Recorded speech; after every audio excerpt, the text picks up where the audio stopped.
एक राजा था, वह बहुत धर्मात्मा और न्याय करने वाला था और वह भगवान का भी बहुत बड़ा भक्त था। उसने ठाकुर जी का मंदिर बनवाया और एक ब्राह्मण को उसका पुजारी नियुक्त किया। वह ब्राह्मण बहुत ही अच्छा और धर्मात्मा था। वह राजा से कभी भी कुछ नहीं मांगता था। उसके स्वभाव पर राजा भी बहुत प्रसन्न थे और उसे राज मंदिर में पूजा करते हुए 20 वर्ष हो गए थे। उसने कभी राजा से किसी प्रकार का कोई प्रश्न नहीं किया। फिर एक बार राजा को एक पुत्र पैदा हुआ। उसने उसे पढ़ा लिखाकर बहुत विद्वान बनाया और उसकी शादी एक सुंदर राजकन्या से करा दी। शादी की रात को राजकन्या को नींद नहीं आई और वह इधर उधर घूमने लगी। जब वह अपने पति के पलंग के पास आई तो उसने देखा कि हीरे जवाहरात से जड़ी एक तलवार वहां रखी है।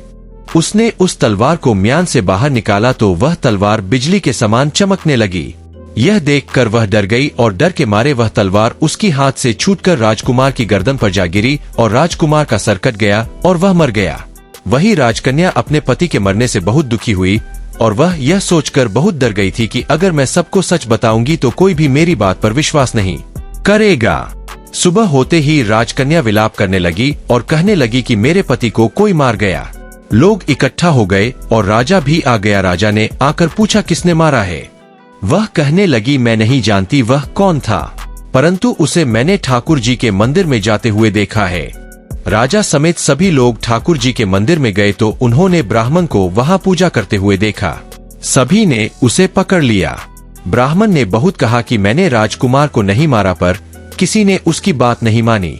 राजा ने भी बार बार सोचा कि ब्राह्मण निर्दोष हो सकता है, लेकिन सभी के कहने पर राजा ने ब्राह्मण से कहा मैं तुम्हें प्राणदंड तो नहीं देता, लेकिन जिस हाथ से तुमने मेरे पुत्र को तलवार से मारा है उस हाथ को काटने का आदेश देता हूँ। ऐसा कहकर राजा उसका हाथ कटवा दिया और इस पर ब्राह्मण बहुत दुखी हुआ और राजा को अधर्मी मानकर उसका राज्य छोड़कर चला गया।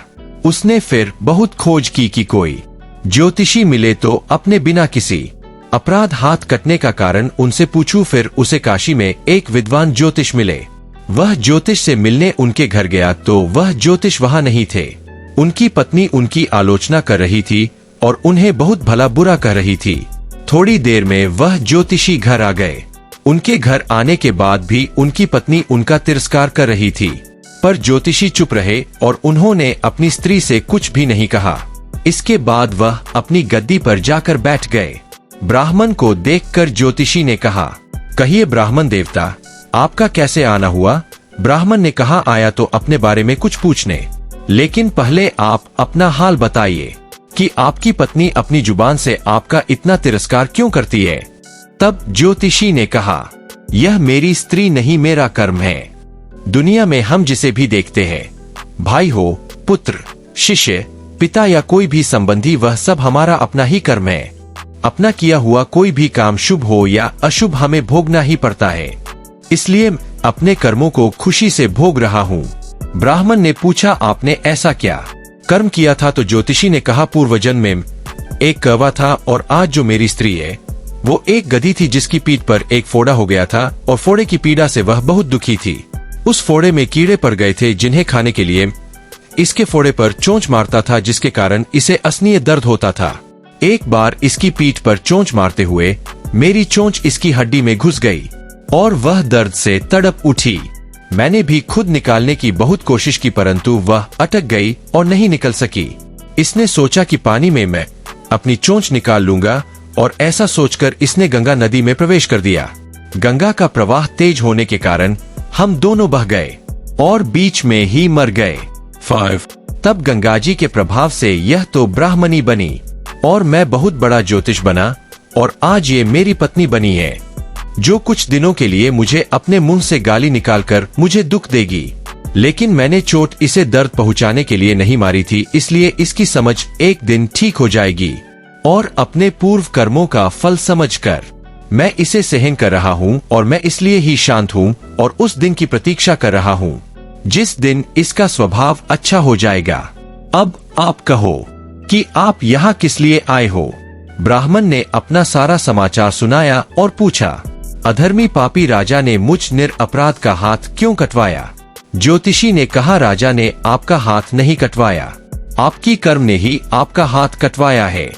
इस पर ब्राह्मण ने पूछा, ऐसा किस प्रकार हुआ? तो ज्योतिषी ने कहा, पूर्वजन्म में आप एक तपस्वी थे और राजकन्या गाय थी तथा राजकुमार एक कसाई था। जब कसाई गाय को मारने लगा तब गाय अपनी जान बचाकर आपके सामने से जंगल में भाग गई। पीछे से कसाई आया और आपसे पूछा कि गाय इधर तो नहीं आई। आपने जिस तरफ गाय गई थी उस तरफ अपने हाथ से इशारा किया तो कसाई ने जाकर उस गाय को मार डाला। इतने में जंगल से एक शेर आया और गाय और कसाई दोनों को खा गया। कसाई को राजकुमार और गाय को राजकन्या का जन्म मिला एवं पूर्व जन्मों में किए हुए कर्म ने एक रात्रि के लिए उन दोनों को इकट्ठा किया। चूंकि कसाई ने गाय को हंसिए से मारा था, इसी कारण राजकन्या के हाथों गलती से ही तलवार गड़ने के कारण राजकुमार का सर कट गया और वह मर गया।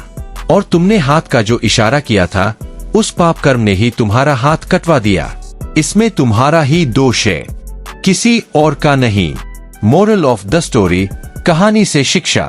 दोस्तों, इस कहानी से हमें यह सीख मिलती है कि कोई भी कर्म छोटा या बड़ा नहीं होता, हमें हमारे कर्मों का परिणाम भुगतना ही पड़ता है। जैसा हमने किया है उसका फल हमें जरूर मिलता है।